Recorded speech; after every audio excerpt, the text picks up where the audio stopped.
Bueno, muy bien. Buenas tardes y buenas noches, como decía Vero, a todas. Mm. Bueno, para mí es un gusto enorme estar acá compartiendo, acompañando en este caso a Verónica Anton en este webinar, ¿no? Que va a presentar ella sobre terapia infantil, ¿sí? Cuándo recomendar una terapia infantil y cómo integrar a la familia. Bueno, algunas personas ya conozco en profundidad, otras para nada, así que me presento. Yo soy Gabriela Palma, psicóloga, directora de la Escuela Gestalt Viva de Uruguay. Y bueno, y conozco a Vero de la Escuela SAT. Nos hicimos amigas en el camino de trabajo personal y también de formación, gracias a Claudio. Eso quiero Mm. recordar, que eso, digamos, ese camino nos convocó y ahí nos encontramos y nos hicimos muy amigas y compartimos también un camino de trabajo, de acompañamiento como psicólogas, pero también un camino de trabajo interior. Así que para mí es un gustazo poder acompañarte hoy y también contarles que, bueno, bueno, ahora Vero va a presentarse ella y también lo que va a presentar hoy, qué temática. eh, y que además vamos a hacer el año próximo aquí en Uruguay, una parte presencial y otra parte online, una formación, ¿sí? Que tiene que ver con las herramientas para la terapia infantil integrativa, ¿no? Entonces también al final del webinar vamos a abrir un espacio de preguntas, un poco a quien le interese saber algo más sobre esa formación, ¿no? Entonces vamos a tener como dos momentos para, para eso. Así que bueno, con mucho gusto, Vero, Gracias, te doy Gaby. la Y la verdad que palabra. para mí también es un placer estar aquí contigo y sobre todo, bueno, pues en estas sinergias, ¿no? Entre Senda y Gestalt Viva de Uruguay, pues poder ofrecer este ciclo de webinars que ya les avanzamos que hacemos uno hoy y otro en febrero. Y un poquito la idea es traer algunos aspectos que vamos a ir desarrollando en la formación, pero un poquito también para que conozcan un poco el estilo de la propuesta, ¿no? Que puedan acercarse a contenidos que puedan ser interesantes. Bueno, pues yo soy Verónica Antón, me presento también, yo dirijo Senda, que es un centro en Barcelona, soy uruguaya, pero vivo desde hace muchos años en Barcelona. Y bueno, pues dirijo Senda, que es un centro terapéutico y también de formación y con ganas de alguna forma de volver a conectar con los orígenes y con Uruguay, pensamos con Gaby esta formación orientada a la infancia y sobre todo, bueno, pues trayendo aspectos que tienen que ver con la Gestalt y con la integración de la mirada más psicodinámica o psicoanalítica y la terapia sistémica y la psicomotricidad, que bueno, que esto ya igual lo iremos desarrollando más sobre el final, pero queríamos avanzarle esto. Y, y de alguna forma es una formación que primero vamos a hacer en Uruguay, y empieza en abril, y luego pues en Barcelona la abriremos en el mes de octubre del 2025. Y nada, la idea de hoy, bueno, la idea de hoy es hablar sobre la terapia infantil y sobre todo pues traer algunos conceptos o un mapa de alguna forma para pensar cuándo recomendar una terapia, ¿no? ¿Por qué, no? ¿Para qué y cómo también, ¿no? En el sentido de cómo en una terapia infantil se pueden integrar estos marcos teóricos y metodológicos que antes nombraba, ¿no? Y bueno, un poquito esta es la línea. Mi propuesta es hacer una primera parte de exposición y luego pues una parte más de diálogo y de conversación con Gabriela y también responder a preguntas vuestras si surgen y si, bueno, pues encantada de poder dialogar también con vosotras, que me imagino que, bueno, ya veo que hay personas que ya están dentro del ámbito de la terapia infantil también. Así que, bueno, que sea también un formato diálogo me parece súper interesante. Para la primera parte yo preparé un PowerPoint, una presentación que me parece que estructura, que ordena y que nos puede servir un poquito como de mapa para entrar en el tema, ¿vale? Entonces les voy a compartir pantalla.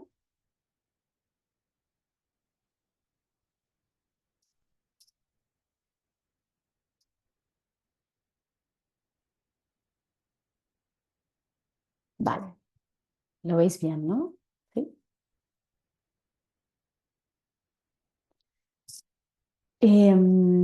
Bueno, la terapia infantil, ¿no? ¿Cuándo? Un poco las tres preguntas que me traía aquí el... Un momento, esperen, que tengo aquí la barra de herramientas muy en el medio. Las tres preguntas que yo me hacía como disparadoras de esta presentación es ¿cuándo, para qué y cómo? ¿Vale? A veces hay, por lo menos aquí en España, a veces se abre mucho la polémica de por qué un niño o una niña tiene que ir a terapia, ¿no? ¿Por qué no van sus padres, sus madres, ¿no? ¿Para qué? Sobre todo cuando hablamos de edades muy tempranas, ¿no? Y por otra parte, el cómo, que también me parece interesante en cuanto a cuando trabajamos con un niño o con una niña, a través de qué lenguajes vamos a trabajar, ¿vale? Cuando trabajamos, por ejemplo, con un niño o una niña pequeña, eh, si lo llevamos mucho a la palabra, puede ser que la estemos llevando a un lenguaje que no es el propio de la primera infancia, si la llevamos a un juego más representativo, ¿no? Que es un poquito lo que estudiamos más en la universidad a nivel de psicología, ¿no? La caja de juegos, que represente, que juegue desde la manipulación de esos personajes. A veces nos encontramos con niños o con niñas que todavía no accedieron a ese nivel de simbolización, que todavía no accedieron a ese nivel de representación. Entonces, ahí me parece interesante como la herramienta de la psicomotricidad que nos trae el cuerpo como lenguaje, ¿no? Y nos trae el cuerpo como lenguaje más primario de la infancia.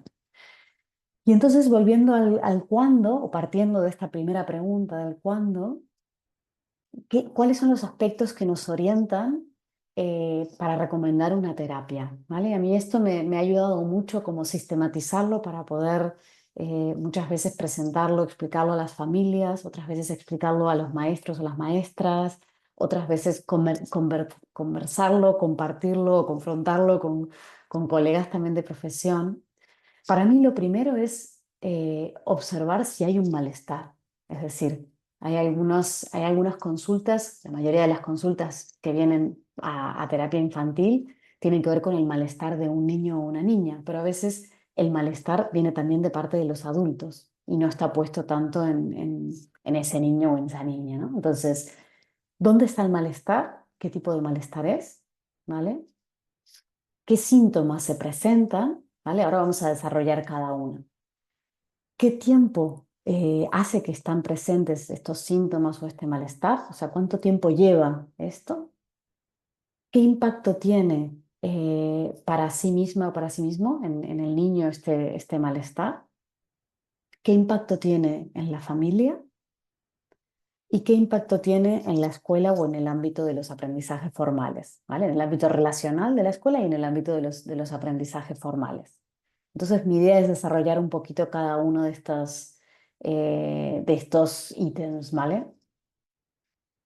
Para mí es interesante cuando hablamos del malestar es observar si ese sufrimiento o ese malestar ese niño o esa niña no es capaz de resolverlos con sus propios recursos internos, ¿vale? Y también si es un malestar intenso. Algunas veces vienen las familias y nos dicen, bueno, se está sintiendo mal, eh, pero bueno, es algo que lo puede ir llevando, que parece que por momentos está mejor, por momentos está peor, ¿no? Como el observar si ese niño o esa niña tiene recursos como para que esto evolucione por sí mismo, ¿vale? Esto me parece importante, ¿no? O cuando vemos que realmente ese malestar es muy intenso, ¿vale?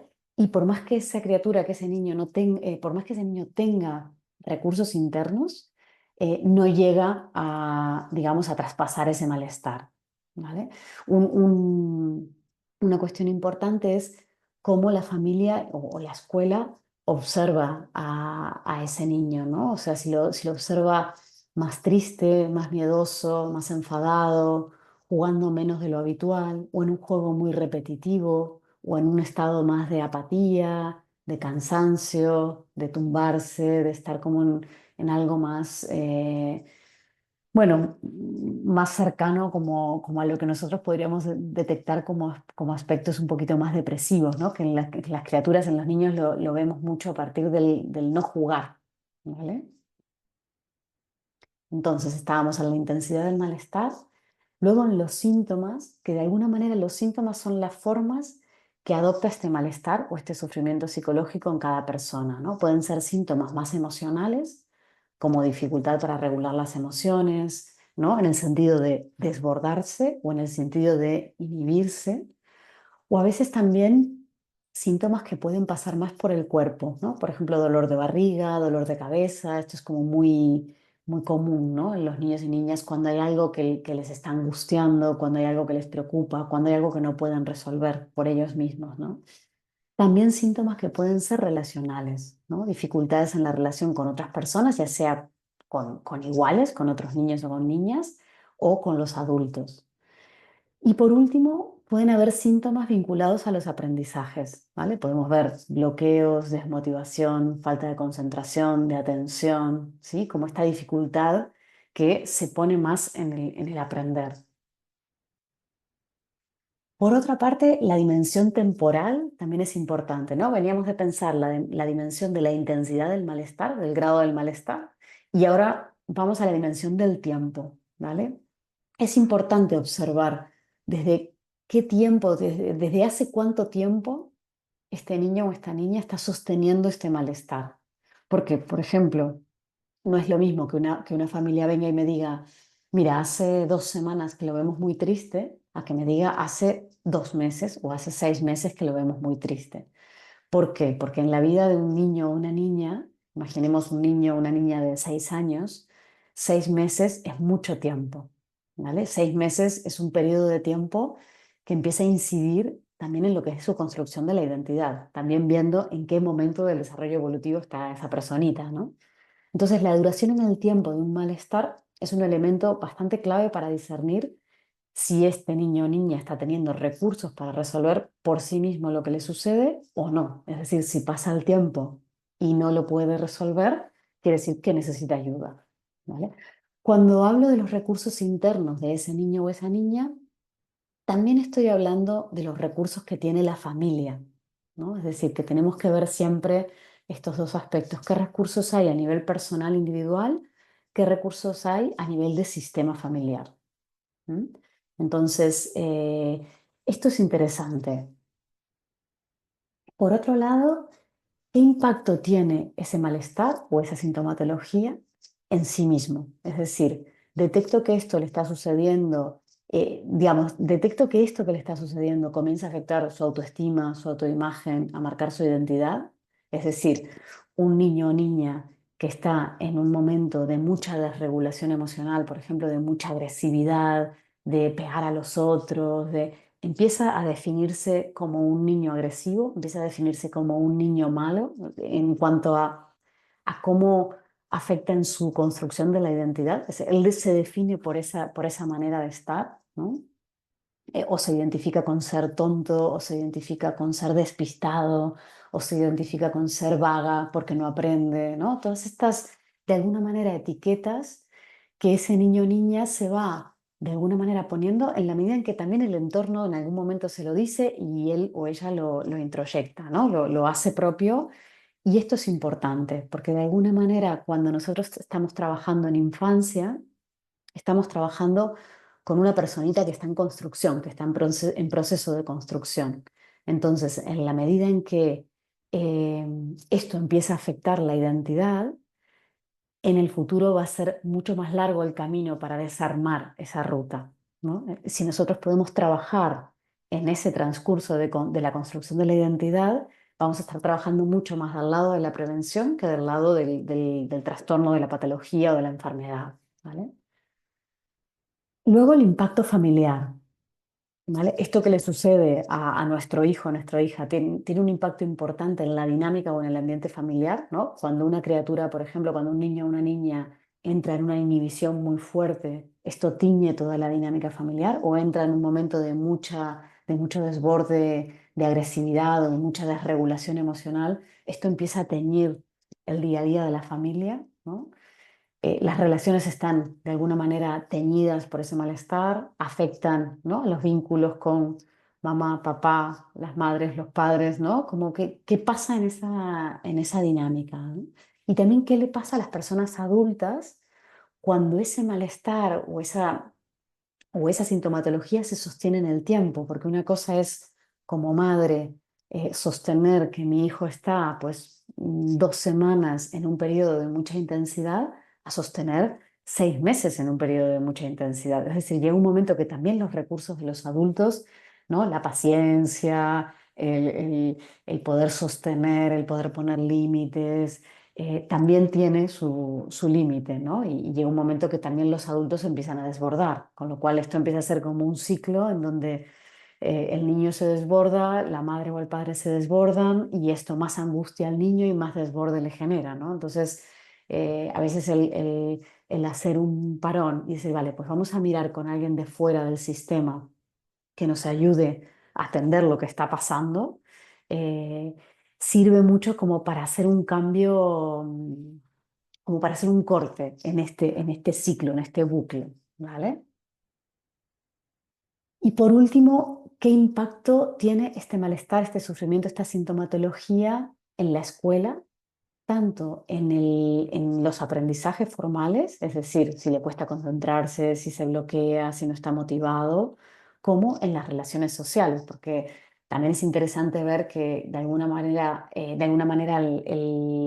niño o la niña en la escuela es donde tiene a su grupo de iguales durante más horas al día, con lo cual es importante ver qué afectación tiene esto en sus relaciones con los iguales, ¿no? Le está dificultando para crear vínculos de amistades que sean seguros, que sean sanos, que sean duraderos, se siente parte del grupo, se siente excluido, se siente integrado, ¿no? Y en definitiva sería si este malestar le afecta el disfrute de su día a día en la escuela, ¿vale? Esto me parece como importante. Entonces, para mí una cosa súper importante en relación a esto es que frente al sufrimiento infantil tenemos que dar respuesta. ¿Para qué? Para esto que hablábamos antes, que tiene que ver con el trabajar más al lado de la prevención y de la promoción de salud, más que esperar a que esto se vuelva de alguna manera como una bola de nieve que va arrastrando diferentes áreas del desarrollo. Por ejemplo, les pongo un ejemplo así como bueno, muy sencillo que seguro que todas tenemos como en nuestros entornos situaciones de este tipo, ¿no? Cuando, por ejemplo, un niño o una niña de 5 años nace un hermanito o una hermanita y entra en una fase de intensidad, de desregulación, de mucha angustia porque no sabe cómo va a ser esto del hermanito en la dinámica familiar, ¿no? Si papá y mamá le van a seguir queriendo, si le van a seguir prestando la misma atención, se empieza a desregular, se empieza a angustiar, empieza a pegar, empieza a morder, ¿no? Eh, el poder sentarnos con la familia y pensar, vale, ¿qué está pasando aquí? ¿Qué grado de intensidad está teniendo este sufrimiento, ¿no? Por la sintomatología que está mostrando y cuánto tiempo hace que esto se está dando, ¿vale? ¿Y qué afectación tienen todas estas áreas?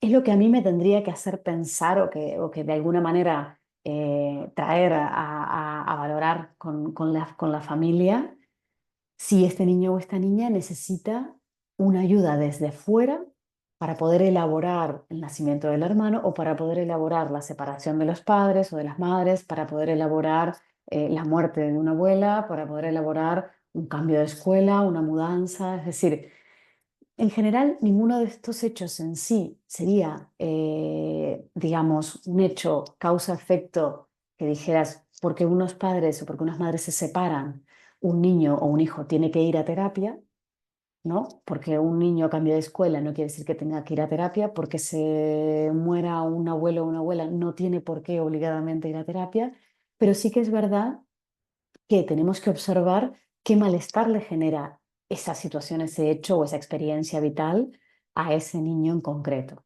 ¿sí? Y hay otra cosa que para mí es importante, que es cuando a un niño o a una niña le pasa algo que es de una intensidad demasiado fuerte para su momento evolutivo. Por ejemplo, siempre pongo el mismo ejemplo porque me ha tocado acompañar muchos niños y niñas en donde se muere uno de los dos progenitores, ¿no? Se muere la mamá o se muere el papá. Ningún niño está preparado para que se muera su mamá o para que se muera su papá. Entonces, ¿esto qué quiere decir? Que sí, en este caso, todos los niños y niñas que tienen una pérdida de esa magnitud, una pérdida tan grande, sí que idealmente tendrían que tener un espacio para poder elaborar esa pérdida, porque es una pérdida tan grande y el malestar es tan alto, ¿no? Aunque el tiempo no sea muy largo, el malestar es tan intenso que es imposible que los recursos que tiene un niño o una niña sean suficientes para elaborar esto por sí mismo. Entonces, para que esta situación, para que esta experiencia, esta en intensidad, pero otras en diferentes variables de las que estábamos mirando, para que de alguna manera no terminen operando como un trauma, para que no dejen huella en el desarrollo, de alguna forma es importante ofrecer un espacio terapéutico para poder elaborar, ¿no? Y en el caso, por ejemplo, de una pérdida así como de una mamá o de un papá, que es una experiencia tan brutal en la vida de una criatura, seguramente ese proceso sea, como yo digo, como si fuera como en ciclos, ¿no? Como si fuera una espiral, ¿no? Lo mismo también situaciones de abandono, situaciones que son como muy fuertes de elaborar, ¿no? Entonces, esas experiencias vitales necesitan de acompañamientos para que no se transformen o para que, digamos, el impacto sea el menor posible. Traumático va a ser, pero el tema es ese trauma dónde queda y en qué intensidad queda, ¿no? Si puede ser un poquito más elaborado, si puede ser compartido, si puede ser más integrado a la historia vital. Y de alguna forma, este para qué tiene que ver con con atender y con prevenir que ese malestar no haga de alguna forma estragos en esa construcción psíquica, ¿no? En ese desarrollo. Y cómo, bueno, es algo que de alguna manera vamos a desarrollar ahora, ¿no? Cómo atendemos ese malestar, ¿no? Desde estos marcos teórico-metodológicos, cómo son las miradas, cómo son las propuestas para llegar a mirar o atender o a poner más luz o conciencia a ese malestar eh, infantil. Voy a dejar de compartir pantalla ahora para vernos.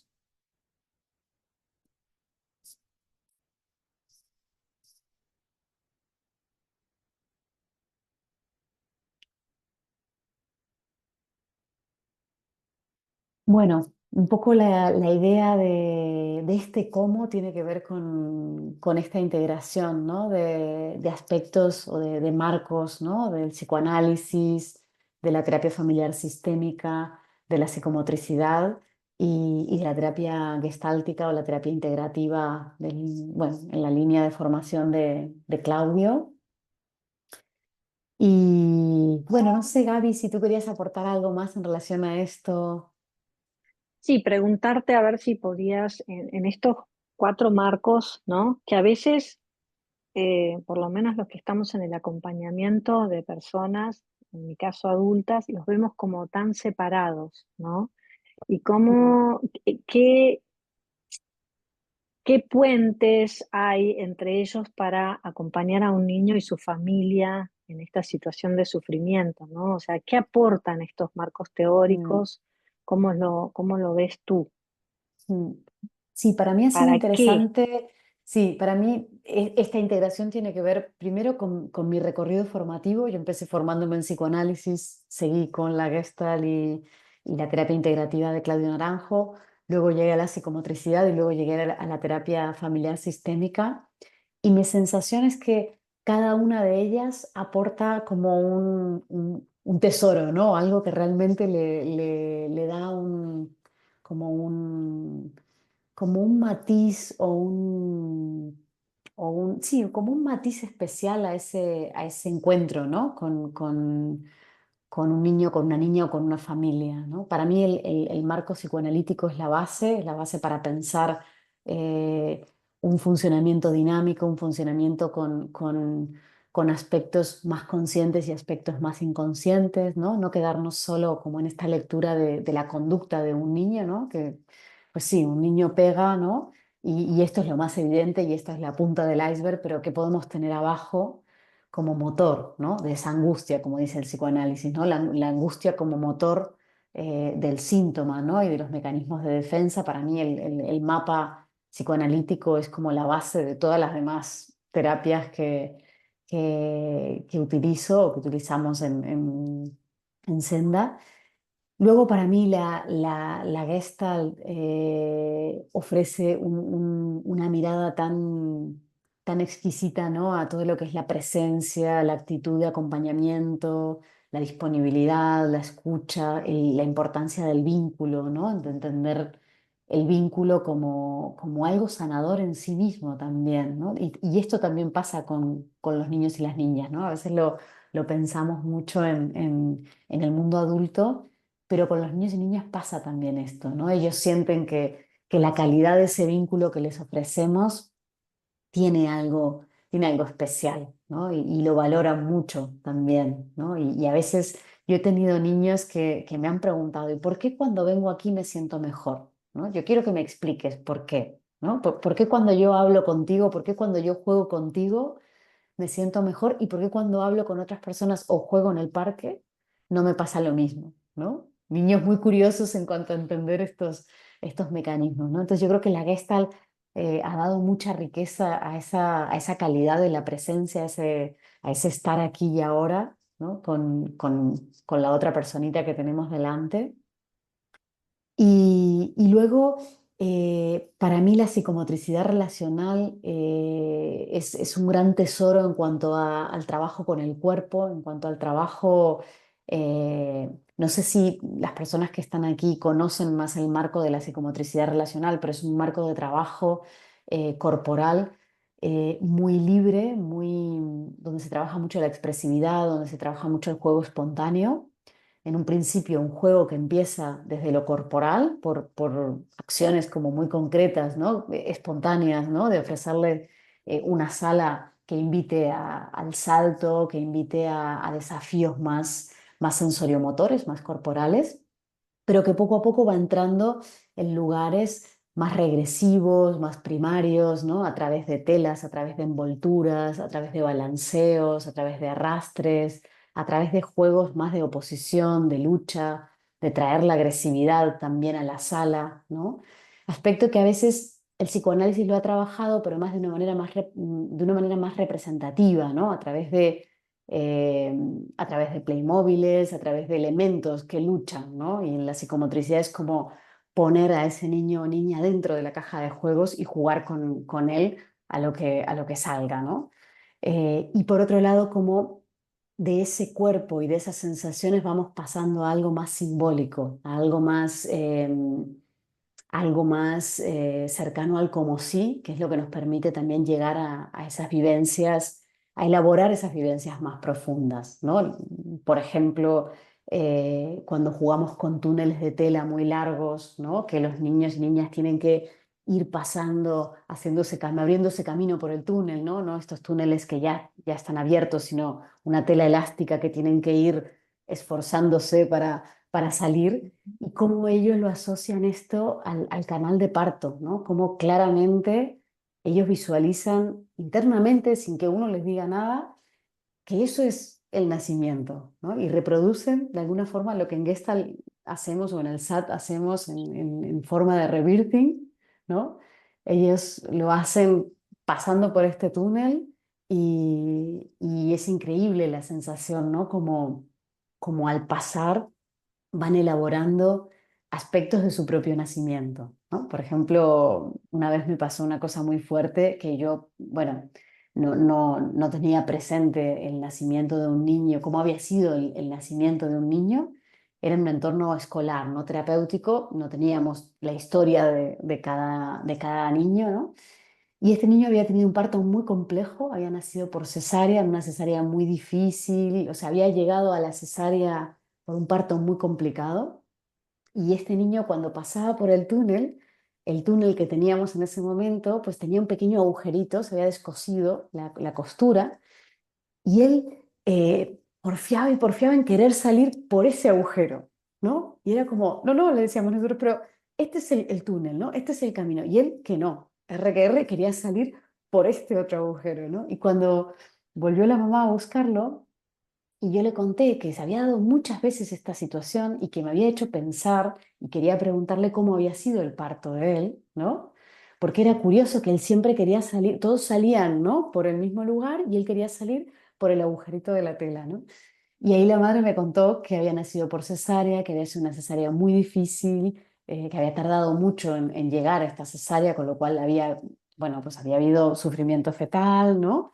Era muy representativo de lo que él había vivido. Y otra vez, y traigo estos ejemplos porque me parecen como muy, bueno, muy paradigmáticos, ¿no? En cuanto a cómo los niños y las niñas traen esas vivencias del mundo interior a pesar nuestro, ¿no? En sentido de que yo no tenía ni idea que en estos dos casos, por ejemplo, que son del entorno más educativo, estos niños habían tenido estas experiencias, pero cómo ellos igualmente aprovechaban esa situación para elaborar, ¿no? Entonces, les voy a contar el caso de otro niño que en el mismo material, en el túnel, esto era en una sesión de psicomotricidad de la escuela, donde había un grupo grande de niños y niñas, y cómo él pasaba y cuando llegaba a la mitad del túnel se quedaba ahí, se quedaba en el túnel y se empezaba a dar vueltas y no quería nacer, no quería nacer. Bueno, al final volvía a repetir lo mismo, tardaba mucho en nacer, volvía a repetir lo mismo, tardaba mucho en nacer, no quería salir, no quería salir, no quería salir. Y en un momento, claro, era una situación por momentos un poquito tensa porque teníamos a los otros 15 niños esperando atrás para pasar por el túnel. Entonces era como, bueno, una situación que teníamos que ver cómo la solventábamos en el sentido de darle tiempo a él, de explorar esa vivencia, pero al mismo tiempo que la frustración de los 15 que estaban esperando no fuera demasiado grande como para que después se generara un conflicto, ¿no? En relación a esto. Entonces en un momento se me ocurrió preguntarle qué le pasaba a ese bebé que estaba naciendo, porque ellos ya habían dicho que eran bebés y que nacían y bueno, estábamos jugando a esto porque ellos traían de que eran bebés y que estaban naciendo. Y entonces en un momento se me ocurre decirle, ¿por qué este bebé no nace? Le pregunto, ¿no? Él estaba adentro, yo estaba afuera y me dice, es que afuera hay un monstruo que es muy peligroso.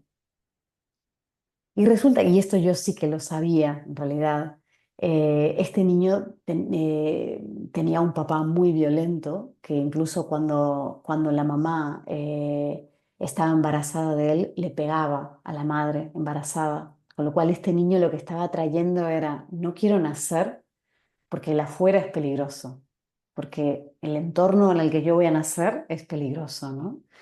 Eh, bueno, cosas de estas, ¿no? O experiencias de estas que te confirman cómo esas memorias quedan en el cuerpo, ¿no? Y cómo cuando volvemos al cuerpo pueden aparecer estas palabras que de otra forma quizás no aparecerían, ¿no? Entonces, la psicomotricidad para mí es un camino que, sobre todo en primera infancia, en el tramo de los primeros 7 años de vida, donde las criaturas, donde los niños y las niñas están en esta etapa de la globalidad, donde son cuerpo y emoción todo junto, ¿no?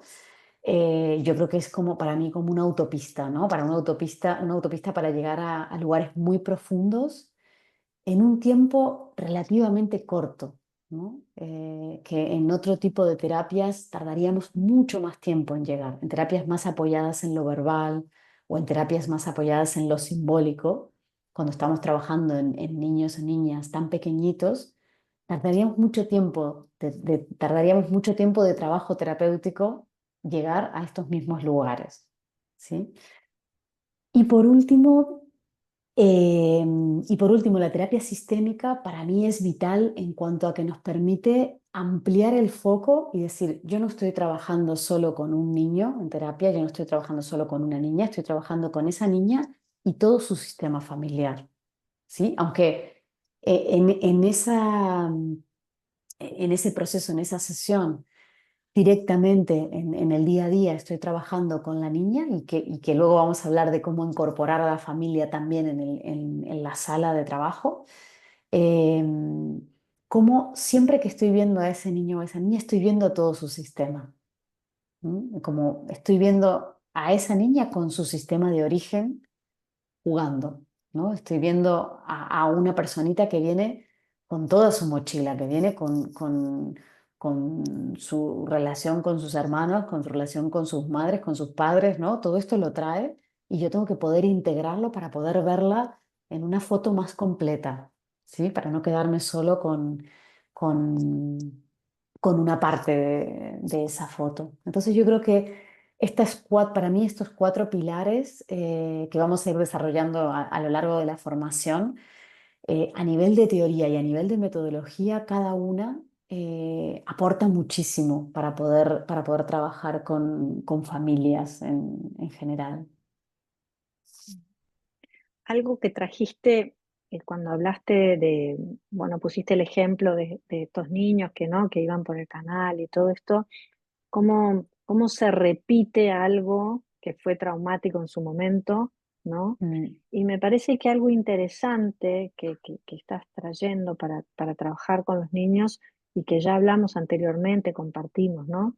Es esto de la mirada de la regresión, de que el niño pueda regresar a ese lugar, no como algo malo, que quizás en mm, la facultad, por lo menos en Uruguay, la palabra regresión da un poquito de temor, mm, ¿no? De que a dónde va a regresar, va a ir para atrás, ¿no?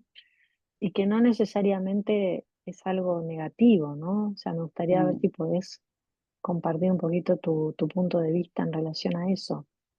Sí, para mí es tal cual, es decir, para mí la regresión es como una oportunidad de poder ir a sanar o poder ir a nutrir algo que de alguna manera no quedó suficientemente nutrido, ¿no? Por ejemplo, eh, bueno, yo he trabajado mucho con niños y niñas que aquí, bueno, no sé si en Uruguay se llama igual, en procesos de acogimiento, quiere decir que donde sus padres biológicos, sus madres biológicas no han podido cuidarles, pero temporalmente les cuida otra familia. Y he Sí, trabajado con muchos niños, por ejemplo, y niñas con historias de este tipo. Y realmente el poder ir para atrás, por ejemplo, en estos casos, es la oportunidad de poder nutrir simbólicamente esto que no pudo ser nutrido en el plano real, ¿no? Por ejemplo, que un niño así pueda jugar, primero que pueda jugar lo traumático. Por ejemplo, una niña con la que trabajé tenía una representación de ese momento muy compleja, muy dura, ¿no? Ella jugaba, representaba ese momento del abandono como si ella fuera una rata que la dejaban en una alcantarilla, ¿vale?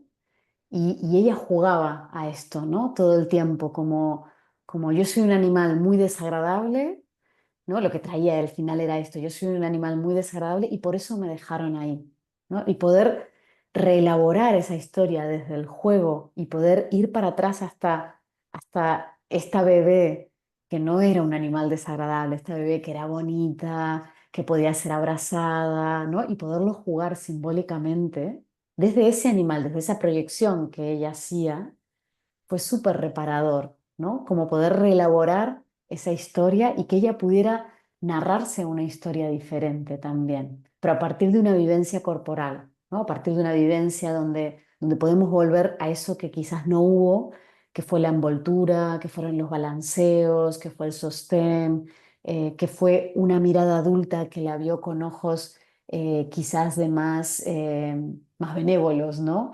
Eh, por lo menos de la imagen que ella representó de esa primera mirada, ¿no? Que no sé, objetivamente no sé cómo fue, pero de alguna forma ella representó esto, ¿no?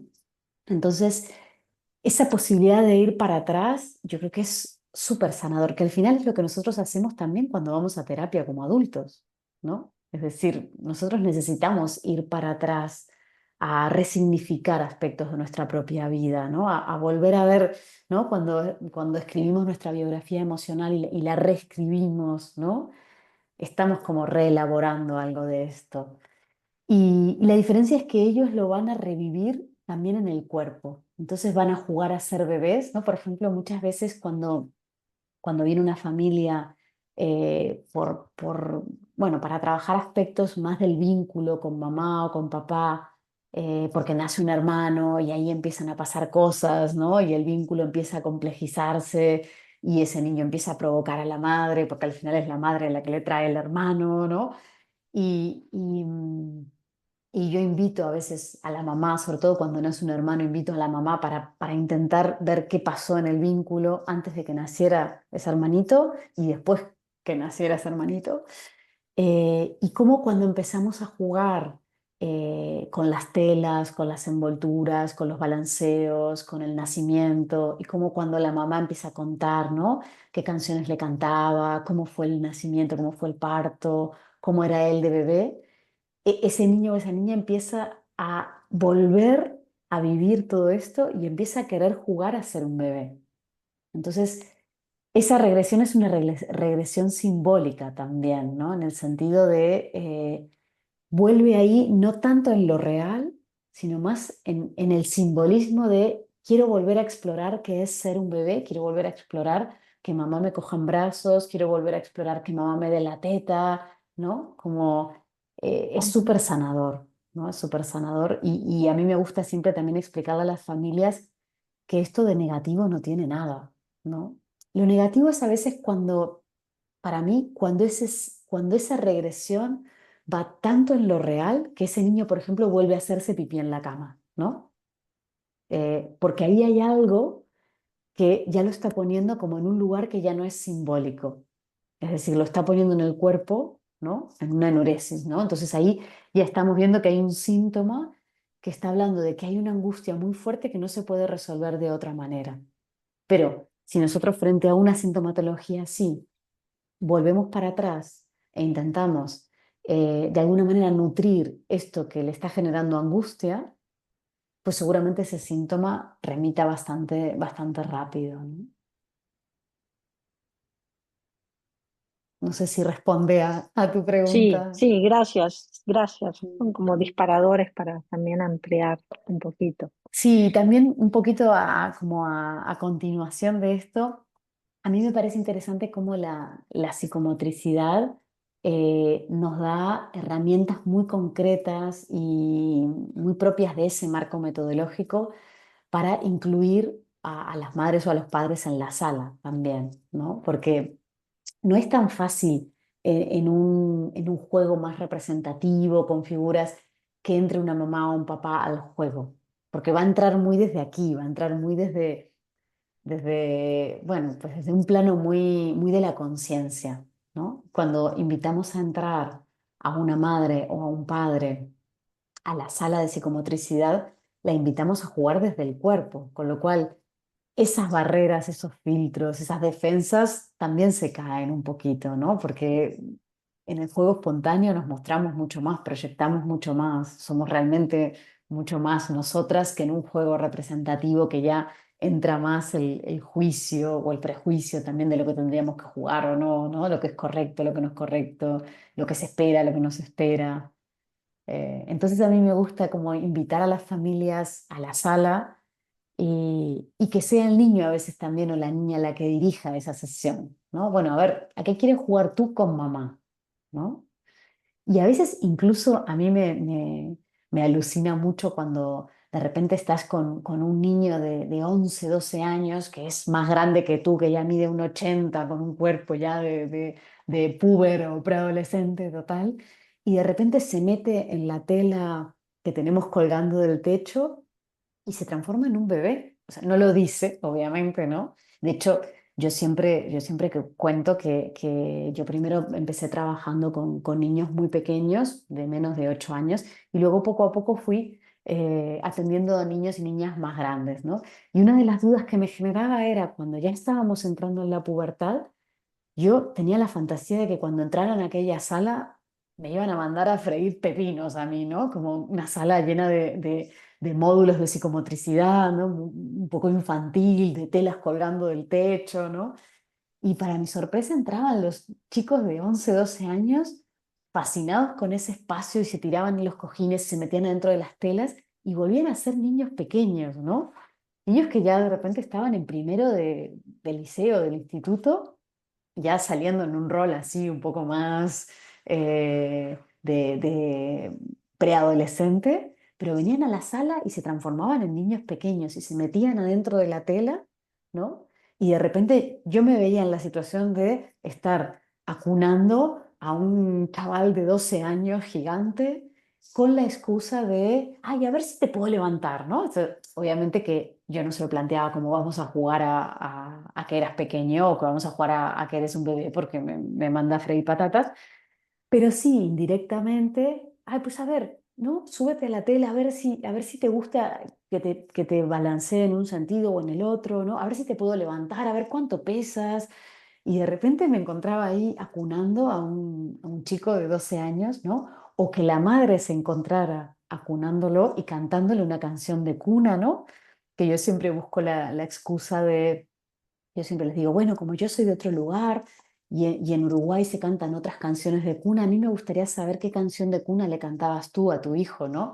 Y de repente, pues generas indirectamente esa situación en donde la mamá le termina cantando la canción de cuna que le cantaba cuando era un bebé y el niño ahí metido en la tela en posición fetal, ¿no? Eso es precioso, ¿no? Yo creo que pocas situaciones pueden llevarte a ese lugar con tanta facilidad también, ¿no? Porque eso yo creo que es la magia del juego, ¿no? Y es la magia del juego compartido cuando hay disfrute, ¿no? Y yo creo que esto es lo más sanador, o sea, ese disfrute compartido es lo más sanador para cualquier persona, ¿no? Tanto para ese niño como también para esa madre cuando ese vínculo a veces está pasando por un momento complicado. No sé, Me Gaby, viene si te también parece. Sí. me No, viene dale, otra dale. pregunta de cómo cambiar el chip. Muchas veces lo que yo veo es que se deposita en el niño o la niña el problema, ¿no? La familia, también incentivado por ciertos tipos de acompañamiento que les cuesta integrar a la familia, ¿no? Mm, Entonces esta cosa, bueno, tiene que ir a terapia, entonces voy, lo llevo, me voy y yo como que no tengo nada que ver, en un momento me hacen una devolución y yo veo, pero no hay, eh, ¿cómo ves tú? Capaz podés comentar alguna cosa en este enfoque integrador, una manera de integrar a la familia, ¿sí? Sabiendo, ¿no? Que el problema del niño o la niña no es un problema del niño o la niña, sino que hay algo que está circulando en el mm. sistema sin culpabilizar a la familia, ¿no? La madre o al padre, pero teniendo conciencia de que esto es algo compartido y de que es algo relacional y que no lo podemos Mm. depositar afuera. Capaz que alguna cosa podés comentar. Sí, para mí siempre, bueno, siempre me viene como la frase de Gracia Cecchini, con quien me formé en una parte del recorrido de la sistémica, que, que ella siempre dice, el niño trabaja para el sistema, ¿no? Incluso con ese malestar, incluso con ese síntoma, está trabajando para unir el sistema, ¿no? Está trabajando para que ese sistema siga en marcha, ¿no? Y a mí me gusta esto traerlo a las familias también, ¿no? Como explicárselo a las familias, que ese malestar, que ese síntoma que ese niño trae y que está haciendo que ellos vengan, de alguna manera es un trabajo que está haciendo ese niño para el sistema. Entonces, tenemos que ayudar a que eso no sea una carga pesada para él, ¿no? Tenemos que ayudar a que esta carga se pueda repartir un poquito más para que Ujú. no se transforme en algo demasiado pesado para un niño pequeño. Entonces, yo siempre le planteo a la familia como incluso como condición de trabajo, yo voy a trabajar si vosotros os ponéis aquí a trabajar también. No si me traes al niño para que yo se los arregle y luego no, porque es que no va a funcionar. Y porque Mm. tampoco yo soy partidaria de terapias eternas, ¿no? Para mí la terapia tiene que ser algo lo más corto posible en el sentido de que no deja de ser una muleta que esa familia va a tener en un momento dado para funcionar, ¿no? Y por lo tanto, si en un niño yo me quedo muchos años, salvo que haya algún, salvo que haya alguna razón que lo justifique mucho, ¿no? Pero si no hay una razón de peso que lo justifique muchísimo, para mí un niño no tendría que quedarse eternamente, es decir, años y años en un proceso de terapia, porque el mensaje que le va llegando es, yo estoy muy mal, yo estoy muy dañado, yo soy el problema, ¿no? Y queda como en ese lugar, puede quedar, o el riesgo es que quede en ese lugar estancado a nivel del sistema familiar. Entonces, para mí es súper importante que haya un compromiso en las madres, en los padres, a trabajar también. Y no solo a que nosotros les demos un report o un feedback de cómo va trabajando ese niño en terapia, ¿no? Sino que realmente nos pongamos todos a trabajar, cada uno en su rol, ¿no? Cada uno en su lugar, ¿no? Y a mí me gusta mucho la metáfora también cuando trabajo con familias. Les traigo mucho esta metáfora como si la familia fuera un parking de coches, ¿no? Y todos los coches ya están aparcados, ¿no? Los adultos aparcan sus coches y el espacio que queda es donde ese niño se aparca el suyo. Entonces, para que ese niño pueda mover su lugar en la familia, ellos tienen que mover sus coches. O sea, primero los adultos tienen que moverse del lugar donde están, ¿no? Porque si no, no hay lugar para moverse. Y a veces gráficamente ellos lo pueden entender mejor, ¿no? Como, Ujú. lo que también es verdad es que a veces, digo, porque por ejemplo, hay terapeutas que dicen, no, yo solo trabajo con los padres, no trabajo con el niño, ¿no? Pero yo creo que a veces los tiempos de esos adultos pueden ser muy lentos también en cambiar. Entonces, para mí ahí también es otra circunstancia que me hace pensar que ese niño o esa niña necesita tener un espacio de trabajo mientras esos padres o esas madres van haciendo su caminito para moverse, porque a veces también el lugar donde los padres o las madres están puestos tiene que ver con sus propias historias, obviamente que tiene que ver con sus propias historias. Entonces, a veces no es algo tan rápido de mover. Entonces, en ese caso, para mí justifica mucho, aunque los padres no puedan moverse muy rápido, que ese niño siga manteniendo el espacio de terapia de alguna forma para hacer como de puntal, ¿no? Mientras esos adultos pueden ir moviéndose.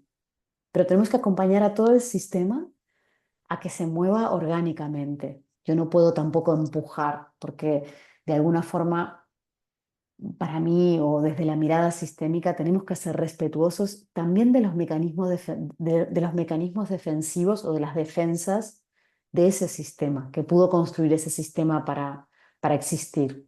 Entonces yo no puedo ir a desarmar Ujú. rápidamente, ¿no? Estas rigideces o estas defensas, sino que tengo que ir como un poquito como más respetando el ritmo y el tiempo que cada uno tiene para poder moverse. Yo te iba a Bueno, decir, Gaby, gracias. antes de nada, te iba a decir si abrimos también un turno de preguntas para que la gente bueno, que se ha conectado pueda preguntar o, Claro, ¿no? Para enriquecer un sí, poco el diálogo. Podéis abrir micros.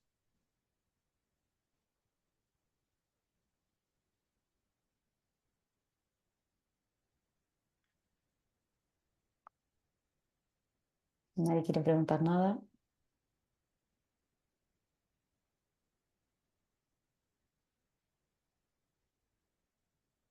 Bueno, si no queréis preguntar, y ya que estamos más o menos como en la hora quizás de terminar esta primera parte, a mí me venía a explicar un poquito cómo podría ser la estructura de la formación, o sea, contarles un poquito cuál es la idea de la propuesta que empieza en abril.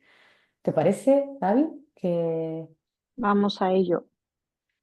Bueno, la propuesta que pensamos es una propuesta de una formación de un curso, de un año, digamos, aquí le llamamos curso, allá le llamamos años, de 120 horas, que combina pues una primera parte más intensiva presencial, van a ser 2 fines de semana, donde básicamente vamos a trabajar mucho a partir del cuerpo, vamos a trabajar más con esta parte metodológica de la psicomotricidad, que yo creo que es fundamental pasarla por nuestro propio cuerpo para poder después trabajar con esto.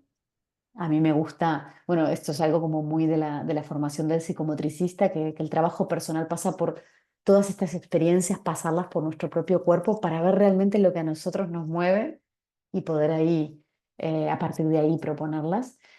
Poder trabajar mucho con esta parte y luego en los módulos online ir más hacia aspectos más teórico-metodológicos y entrar más en análisis de casos y entrar más en las bases teóricas de de estos cuatro pilares que van a ser los que nos van a ir acompañando a lo largo de toda la formación. Y yo voy a coordinar la formación y van a participar tres personas del equipo de Senda, que bueno, que hace muchos años que trabajamos juntas, también que cada una tiene su especificidad, ¿no? En cuanto a formación más hacia la sistémica, hacia la psicomotricidad y hacia el psicoanálisis. Y yo voy a, de alguna manera, voy a traer más, voy a ser la que traiga más a la formación todo lo que es la mirada de Claudio, toda esta dimensión más de mirar la infancia, desde mirar la formación del carácter, desde el cuidado de esta parte más instintiva. eh, bueno, un poquito por ahí. Y la idea es, bueno, como les decía, como tener una primera parte más de trabajo personal y corporal y luego poco a poco ir más hacia lo teórico metodológico y trabajar mucho con análisis de casos. Para mí, el trabajar con análisis de casos reales, de casos concretos, nos ayuda mucho a poner cuerpo, ¿no? A estas teorías también y a estas metodologías. No sé, Gaby, si se te ocurre algo más de la formación. No, me parece bien claro lo que planteas. Yo mientras estabas exponiendo todo, pensaba en lo importante que es el pasar por el cuerpo, ¿no? También como acompañantes. O sea, Mm, poder tener la experiencia de trabajar algunas cosas que seguro la mayoría de los que estamos acá tenemos un proceso, ¿no? Pero la mm. importancia de estos espacios más vivenciales, de trabajar, no solamente para ver las técnicas, sino para ver, porque mueve cosas, ¿no? Estar ahí acompañando mueve también las propias heridas, los propios traumas, las cosas no resueltas. Entonces está Sí, bueno. sí.